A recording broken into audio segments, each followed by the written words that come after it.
ជម្រាបសួរបងប្អូនទាំងអស់គ្នាបាទថ្ងៃនេះគឺយើងមកធ្វើការតេស្តនៅការហោះហើររបស់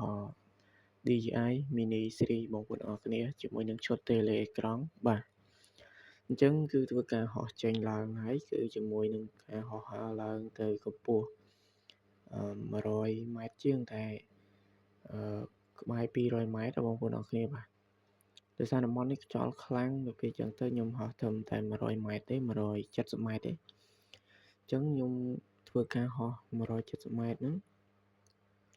អញ្ចឹងឃើញថាការបញ្ជាវាគឺល្អបាទគឺអេមមកងាកអត់បានទេបាទប៉ះអត់បានទេតែប៉ះងាកឆ្វេងងាកស្ដាំគឺ smooth ល្អមែនទែនហើយនេះគឺយើងធ្វើការហោះហើរកម្ពស់170 ម៉ែត្រអញ្ចឹងគឺខ្ញុំតេស្តសាកហោះមកខាងឆ្វេងតិចមកអញ្ចឹងពេលខ្ញុំហោះមកឆ្វេងចេះដោយសារនៅក្បែរផ្ទះខ្ញុំប្រហែលជា1គីឡូពីផ្ទះទេមានស្ទឹងអញ្ចឹងណាអញ្ចឹងគ្រាន់តែខ្ញុំហោះកម្ពស់100ជាងហ្នឹងកម្ពស់170 ម៉ែត្រហ្នឹងមើលឃើញស្ទឹងបាត់ហើយហ្នឹងអញ្ចឹងគឺ smooth ល្អមែនទែនបងប្អូនអរគ្នានេះមើលឃើញត្រើយម្ខាងស្ទឹងទៀតណាខប់ស៊េរីមែនទែនអញ្ចឹងសម្រាប់បងប្អូនយកទៅផលិតវីដេអូគឺអេមអញ្ចឹងគឺសាច់វីដេអូគឺអេមហ្មងណាយើងអាចងាកខ្ញុំធ្វើការវិជាទៅឆ្ងាយហើយខ្ញុំព្យាយាមសាកតេស្តវាមើលតើវា smooth អត់បងប្អូនឃើញទេបាទតេស្តងាកឆ្វេងងាកស្ដាំគឺមកទំហឹងស្អាតគឺ smooth ល្អតែម្ដងហើយសាច់វីដេអូគឺអេមពពួកនេះដែរគឺបំពាក់ជាមួយនឹងឈុត Telegram ឈុត standard បងប្អូនអរគ្នាគឺ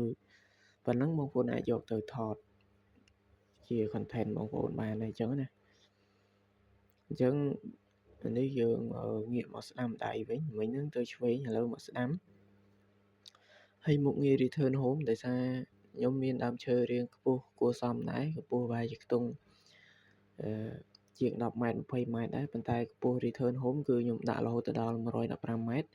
អញ្ចឹងនៅពេលដែលខ្ញុំហោះទៅហើយខ្ញុំធ្វើការចុចប៊ូតុង return home អញ្ចឹងវានឹងហោះបែរក្បាលមកនេះគឺជាវាកំពុង return home ហើយសកម្មភាពវាកំពុងតែ return home អញ្ចឹងនៅពេលដែល return home បងប្អូនឃើញចុះក្រោមបន្តិចហ្នឹងដោយសារអីដោយសារខ្ញុំហោះកម្ពស់170ម៉ែត្រតែកម្ពស់ return home ខ្ញុំដាក់ត្រឹមតែ115ម៉ែត្រអញ្ចឹងនៅពេលដែលចុច return home វានឹងចុះមកសល់115ម៉ែត្ររួចទើបវាចុះមកទីតាំងដើមអញ្ចឹងណាអញ្ចឹងពេលដែលវាត្រឡប់មកទីតាំងដើមនេះគឺវាហោះមកទីតាំងដើមបងប្អូនអរគ្នាពេលខ្ញុំហោះទៅរៀងលឿនទៅពេលមកវិញរៀងនឹងដោយសារតែពេលវាហោះមកវិញហ្នឹងគឺធម្មតាល្បឿន normal ពេលខ្ញុំហោះទៅ sport mode គឺលឿនមែនតើហើយនេះខ្ញុំពវល់កាមេរ៉ាចុះក្រោមដើម្បីមើលទីតាំងដើមតើវាត្រូវទីតាំងដើមអត់ហើយជាក់ស្ដែងហ្នឹងគឺពេលដែលយើងកំពុងតែពវល់កាមេរ៉ាឆ្លង zoom បានទៀតហើយជាក់ស្ដែងគឺអត់ខុសទេបងប្អូនអរគ្នាគឺខ្ញុំនៅខាងក្រោមហ្នឹងឯងខ្ញុំនៅខាងក្រោមដើមឈើមួយហ្នឹងអញ្ចឹងវាធ្វើការចុះមកហើយចុះមានការយឺតមែនតើដោយសារអីដោយសារតែពេលវាចុះមកវិញហ្នឹងគឺល្បឿនធម្មតាទេតែពេលយើងហោះទៅហ្នឹងខ្ញុំដាក់ល្បឿន sport mode អញ្ចឹងគឺល្បឿនលឿនមែនតើ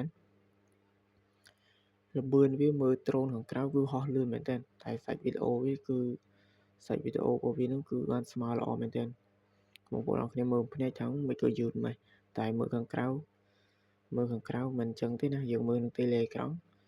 មើលក្នុងសាច់ Tele របស់វាសាច់វីដេអូវាហោះធម្មតាទេតែសភាពដ្រូនហោះខាងក្រៅគឺលឿនមែនតើនេះគឺវាចុះមកបងប្អូននេះគឺខ្ញុំអត់មានធ្វើការបញ្ជាអីទេខ្ញុំគ្រាន់តែមើលកាមេរ៉ាថាខ្លាច់ទៅដើមឈើអីចឹងទៅដល់ពេលខ្ញុំចុចកាមេរ៉ាឈ្ងោកមកក្រោមនោះតែឥឡូវនេះកាមេរ៉ា